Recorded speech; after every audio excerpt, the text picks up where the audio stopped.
नमस्कार, मैं हूं चित्रा त्रिपाठी और आप देख रहे हैं कहानी महामहिम की। पिछले एपिसोड में हमने आपको देश के पहले राष्ट्रपति डॉक्टर राजेंद्र प्रसाद की कहानी बताई। उसके अगले यानी कि दूसरे एपिसोड में आपने सुनी देश के दूसरे महामहिम की कहानी डॉक्टर सर्वपल्ली राधाकृष्णन। और आज बात करेंगे हिंदुस्तान के तीसरे और भारत के पहले मुस्लिम राष्ट्रपति जाकिर हुसैन की। हैदराबाद में जन्म हुआ जाकिर हुसैन का। उत्तर प्रदेश से शिक्षा दीक्षा हुई, लेकिन दिल्ली कर्मक्षेत्र बना राजनीति का एक ऐसा मैदान जिसमें पीछे मुड़कर जाकिर हुसैन ने कभी नहीं देखा। देश का एक ऐसा राष्ट्रपति जिसकी जीत की हुंकार भरी जाती है चांदनी चौक की गलियों से, जामा मस्जिद से ऐलान किया जाता है और फिर पुरानी दिल्ली से ऐसा जुलूस निकलता है जो राष्ट्रपति भवन के दरवाजे पर आकर खत्म होता है। जाकिर हुसैन एक ऐसा राष्ट्रपति जिसके भीतर देश के प्रति राष्ट्रभक्ति कूट कूट कर भरी हुई थी। लेकिन जाकिर हुसैन कैसे बने देश के पहले मुस्लिम राष्ट्रपति? आखिर किसकी पसंद थे जाकिर हुसैन जिस पर इतना बड़ा दांव लगाया गया? विरोधी दलों के बहुत सारे विरोध के बावजूद जाकिर हुसैन का नाम आगे बढ़ता हुआ कैसा चला गया? आज कहानी देश के तीसरे महामहिम की। 8 फरवरी 1897 को आंध्र प्रदेश के हैदराबाद में जाकिर हुसैन का जन्म हुआ। लेकिन जिंदगी की यह बदकिस्मती थी कि महज 10 साल की उम्र में उनके पिता का और जब जाकिर 16 साल के थे तो उनकी माता का निधन हो गया। जरा सोचिए, परिवार के लिए वो कितना मुश्किलों भरा वक्त रहा होगा। लेकिन जाकिर हुसैन ने अपनी शिक्षा से इतनी मुश्किलों के बावजूद कोई कॉम्प्रोमाइज नहीं किया। उत्तर प्रदेश में उनका परिवार जब आ चुका था तो उसके बाद अलग अलग जगहों पर उन्होंने शिक्षा दीक्षा ग्रहण की। अलीगढ़ मुस्लिम यूनिवर्सिटी से भी उन्होंने पढ़ाई की, जिसका नाम तब के जमाने में कुछ और था, जिसको बाद में 1920 में अंग्रेजों की ओर से बदल दिया गया था। आगे बढ़ते हुए आपको ये भी बताते चलें, जामिया मिलिया इस्लामिया, जिसका आज देश भर में बड़ा नाम है, इस विश्वविद्यालय के संस्थापक सदस्यों में जाकिर हुसैन एक थे। अपने धर्म को आगे बढ़ाने के लिए भी लगातार कुछ युवकों के साथ मिलकर तेज गति से वो लगातार अपनी शिक्षा के जरिए आगे बढ़ते रहे, लोगों को भी जानकारी देते रहे, शिक्षा पर वो सबसे ज्यादा जोर देते रहे। यही कारण था कि महान शिक्षाविदों में बहुत जल्द ही उनकी गिनती की जाने लगी। फिर आया 1957 का वक्त। देश की आजादी के बाद अभी हिंदुस्तान धीरे धीरे चलना शुरू ही किया था। बिहार के राज्यपाल के तौर पर उनको नियुक्त कर पंडित जवाहरलाल नेहरू ने उनको बिहार भेज दिया। उसके बाद आया 1967 का वक्त। लेकिन उसके पहले आपको बताते चलें कि डॉक्टर सर्वपल्ली राधाकृष्णन के बाद 1962 से लेकर 1967 तक वो देश के उपराष्ट्रपति भी रहे। 1963 में एक ऐसा वक्त आया जब उनको भारत रत्न सम्मान से नवाजा गया। शिक्षा में किए गए उनके कार्यक्षेत्र को देखते हुए और इसके अलावा राजनीति में जो उनका योगदान था उसके मद्देनजर हिंदुस्तान का वो मुस्लिम चेहरा। इसके साथ ही जरा एक बार पीछे मुड़कर देख लेते हैं 1947 का वो वक्त।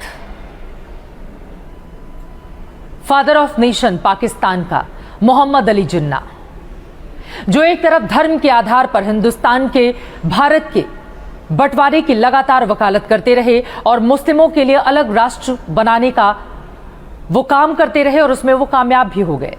जबकि वहीं दूसरी तरफ महात्मा गांधी, जो दोनों ही पक्षों को एक साथ लेकर चलने की वकालत करते रहे। और हिंदुस्तान में एक बहुत बड़ा वर्ग जो मुसलमानों का था, उसने महात्मा गांधी की बातों पर भरोसा किया, एक हिंदू की बातों पर भरोसा किया और वो पाकिस्तान नहीं गए जिसका मजहब के नाम पर बंटवारा करके अलग राष्ट्र बनाया गया था। हिंदुस्तान के संविधान ने बराबरी का हक यहां पर रहने वाले हर नागरिक को दिया, चाहे वो हिंदू हो, मुसलमान हो, सिख हो या ईसाई हो। हर वर्ग आगे बढ़े उसकी पूरी व्यवस्था सुनिश्चित की गई। यही कारण रहा कि दुनिया के सबसे बड़े लोकतंत्र के तौर पर हिंदुस्तान की पहचान आजादी के बाद से लेकर आज तक लगातार मजबूत होती हुई चली गई। लेकिन अब बात कर लेते हैं उस दौर की जब इंदिरा गांधी जाकिर हुसैन साहब को राष्ट्रपति बनाना चाहती थी। के सुब्बाराव विरोधी दलों के वो उम्मीदवार थे और उस समय जितने भी विरोधी पक्ष थे वो कांग्रेस के खिलाफ लामबंद हो गए थे, क्योंकि उनको लगता था कांग्रेस पार्टी का उस समय का प्रदर्शन ऐसा नहीं था कि कांग्रेस बहुत मजबूती से आगे बढ़ती, क्योंकि ये वो दौर था जब 1962 का युद्ध भारत और चीन के बाद, उसके बाद पंडित जवाहरलाल नेहरू की मृत्यु, लाल बहादुर शास्त्री की मृत्यु, एक बुरे दौर से गुजरता हुआ हिंदुस्तान धीरे धीरे करके आगे बढ़ा था। 1967 में जब राष्ट्रपति का चुनाव नजदीक आया, लोकसभा चुनावों के बाद, तो सुगबुगाहट बहुत तेज हो गई। जाकिर हुसैन साहब के नाम पर इंदिरा गांधी जल्द से जल्द मोहर लगवा लेना चाहती थीं, लेकिन विरोधी दलों के जो आक्रामक रवैया था उसको देखते हुए ये इतना आसान भी नहीं था। इसके लिए इंदिरा गांधी ने चुना जयप्रकाश नारायण को। वो बिना इधर उधर गए सीधे जेपी के पास पहुंची और उनको अपने मन की बात बताई। यकीनन हिंदुस्तान के लिए यह फख्र की बात होती अगर देश को पहला मुसलमान राष्ट्रपति मिलता। जयप्रकाश नारायण को यह बात समझ में आ गई और उसके बाद जो वक्तव्य उनकी ओर से दिया गया था, जो अगले दिन अखबारों में छपा, मैं आपको वही चीजें बता देती हूं। जेपी की ओर से कहा गया, विपक्षी दलों को संकीर्ण मानसिकता से बाहर निकलना चाहिए। आपको बता दें, जयप्रकाश नारायण जो कि राजनीति से संन्यास ले चुके थे, लेकिन उनके इस बयान पर अगर आप गौर करेंगे तो ये पूरी तरह से राजनीति का एक ऐसा बयान है जिसके कारण बहुत सारे लोगों को जेपी की बातों को मानना पड़ा था। उन्होंने जाकिर हुसैन के पक्ष में बातें कहते हुए कहा था, विपक्षी दलों को संकीर्ण मानसिकता से बाहर निकलना चाहिए। अगर जाकिर साहब राष्ट्रपति नहीं चुने जाते हैं तो ये देश की कौमी एकता के लिए ठीक नहीं होगा, देश टुकड़ों में बंट जाएगा। ये बातें जेपी को इसलिए कहनी पड़ी क्योंकि जनसंघ, उसकी ओर से स्पष्ट तौर से कहा गया कि देश को आजाद हुए अभी ज्यादा वक्त नहीं हुआ है। ऐसे में अगर किसी मुस्लिम को राष्ट्रपति बनाया जाता है तो फिर ये देश के मत के खिलाफ होगा। उनको समझाने के लिए ही जेपी की ओर से ये बातें कही गईं। उसके बाद चुनाव शुरू हुआ, जबकि सुब्बाराव जाकिर हुसैन के सामने थे, लेकिन यहां पर शानदार विजय जाकिर हुसैन को मिली। आपको बताते चलें, राष्ट्रपति के चुनाव में उस समय जो कुल 8,38,170 मूल्य के वोट पड़े थे, जाकिर हुसैन को 4,71,244 मूल्य के वोट मिले थे, जबकि के सुब्बाराव को महज 3,63,971 मूल्य के वोट पड़े थे, जबकि विपक्षी दलों के वो साझा उम्मीदवार थे। इसी के जरिए आप समझ सकते हैं कि जाकिर हुसैन की जीत ने इस देश में एक नए इतिहास को जन्म दिया। जाकिर हुसैन को जीत मिली और फिर रेडियो से अनाउंसमेंट होने जा रहा था, उसके पहले के कार्यक्रम को तत्काल रोक दिया गया, क्योंकि देश के तीसरे राष्ट्रपति को लेकर यकीनन रेडियो स्टेशन के भीतर भी एक अलग तरह का माहौल था।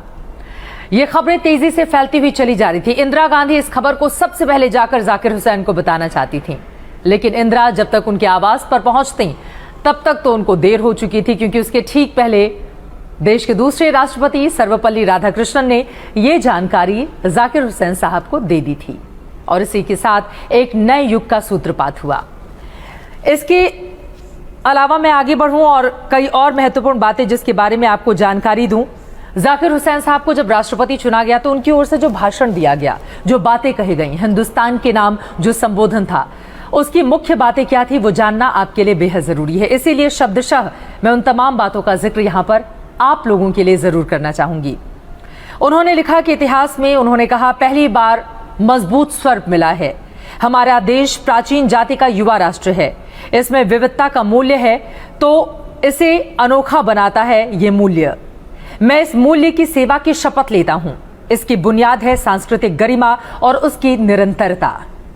हमारा अतीत मरा नहीं है, गतिहीन नहीं हुआ, ये जीवित है। वर्तमान में हमारी क्षमता ये गढ़ रहा है, भविष्य का निर्माण कर रहा है, और ये सब मुमकिन होगा शिक्षा के जरिए। शिक्षा पर उन्होंने कितना ज्यादा जोर दिया, इस बात को जाना हर एक के लिए, चाहे वो मुस्लिम हो, चाहे वो हिंदू हो, चाहे किसी भी और जाति धर्म से ताल्लुक रखने वाला हो। जाकिर हुसैन की इन बातों पर गौर जरूर करना चाहिए। वो आगे कहते हैं, ये सब कुछ मुमकिन होगा शिक्षा के जरिए। आज मैं सर्वोच्च पद से शिक्षा के जरिए ही यहां तक मैं पहुंचा हूं, जो किताबों और लोगों के संसर्ग से मिली। मैं दावा करता हूं कि पढ़ाई ही राष्ट्रीय लक्ष्य हासिल करने में सबसे ज्यादा मदद करेगी। पढ़ाई, वो आपको भी मदद करेगी अगर आप उस तरह की सोच रखेंगे, क्योंकि यकीनन कठिन परिश्रम का और पढ़ाई का कोई विकल्प नहीं होता। मई 1967 से मई 1969, सिर्फ 2 साल। मई 1967 में देश के तीसरे वो राष्ट्रपति बने और मई 1969 में एक ऐसा वक्त आया जब हमेशा हमेशा के लिए इस देश को, दुनिया को वो अलविदा कह गए। हुआ यूं कि जाकिर हुसैन को बहुत सारी बीमारियां थीं, बहुत सारी परेशानियां। आपने अगर उनकी तस्वीरें देखी हों तो अक्सर वो काला चश्मा पहने आपको नजर आते हैं। दरअसल उनको ग्लूकोमा की बीमारी थी, जिसके कारण वो अक्सर उस तरह का चश्मा पहनकर ही लोगों के बीच जाते थे। दूसरी ओर शारीरिक परेशानियां जिनसे लगातार वो जूझ रहे थे। कई बार तो बड़े बड़े पदों पर जब उनको जवाहरलाल नेहरू बैठाना चाहते थे तो उनकी ओर से इसको लेकर अपनी सेहत का हवाला देकर मना भी किया गया, लेकिन जवाहरलाल नेहरू का विश्वास उनके ऊपर ऐसा था कि लगातार वो उनको उनके राजनीतिक करियर में आगे बढ़ाते गए, क्योंकि बखूबी वो जिम्मेदारी का निर्वहन करते, वो जिस भी पद पर पहुंचते थे। 1969 मई का वक्त था। उनकी तबीयत अचानक से खराब हो गई। डॉक्टर को फोन करके उनके घर बुलाया गया। तब वो देश के राष्ट्रपति थे। डॉक्टर को कहकर वो वॉशरूम जाते हैं कि मैं बस कुछ ही मिनटों में आता हूं। जब बहुत देर तक वो वापस नहीं लौटे तो दरवाजा जाकर नॉक किया गया। दरवाजा खटखटाने पर भी जब वो बाहर नहीं आए तो फिर दरवाजे को तोड़ा गया और अंदर देखा गया कि वो बेसुध अवस्था में वहां पर पड़े हुए थे। डॉक्टर ने जब उनकी नब्ज टटोली तब तक बहुत देर हो चुकी थी। डॉक्टर जाकिर हुसैन हमेशा हमेशा के लिए सभी को छोड़कर जा चुके थे। और इसी के साथ ही एक दुखदाई रिकॉर्ड भी उस शख्स ने बनाया जो हिंदुस्तान का पहला मुस्लिम राष्ट्रपति होने का गौरव हासिल करता है। राष्ट्रपति पद पर रहते हुए किसी राष्ट्रपति का निधन। उसके बाद देश की तमाम इमारतों से तिरंगे झंडे को झुका दिया गया, क्योंकि हिंदुस्तान ने अपना राष्ट्रपति खो दिया था। भारत मेरा घर, वो अक्सर अपनी बातों में इसका जिक्र जरूर करते थे। डॉक्टर जाकिर हुसैन इतनी बड़ी लकीर अपने जीवन में खींच कर गए हैं जिसको पार पाना किसी दूसरे के लिए इतना आसान नहीं। यही कारण है कि हर वर्ग को, खासतौर से मुस्लिम समुदाय जो उस वक्त एक अलग ही ऊर्जा के साथ आगे की ओर बढ़ रहा था जब यह खबर सामने आई थी, उनकी बातों को और खासतौर से जिस शिक्षा पर उन्होंने जोर दिया उसको जरूर समझना, देखना चाहिए और पढ़ना चाहिए, ताकि आप खुद अपनी राह को बना सके, सुनिश्चित कर सकें और आगे बढ़ सकें। आपको ये भी बताते चलें कि जाकिर हुसैन के ही पोते हैं सलमान खुर्शीद। उत्तर प्रदेश की पॉलिटिक्स करते हैं, कांग्रेस पार्टी के बड़े नेता हैं। लेकिन इसके साथ ही साथ जरूरी ये भी हो जाता है कि जाकिर हुसैन जो हिंदुस्तान के राष्ट्रपति होने का गौरव हासिल करने के साथ ही साथ देश के मुसलमानों में राष्ट्रभक्ति का एक अलग तरीके का अलग जगह कर गए, उनकी बातों को आज भी हम उसी तरह से याद करें, उन्हें पढ़ें, उन्हें समझें, उन्हें जिएं। महामहिम की कहानी के आज के इस एपिसोड में बस इतना ही।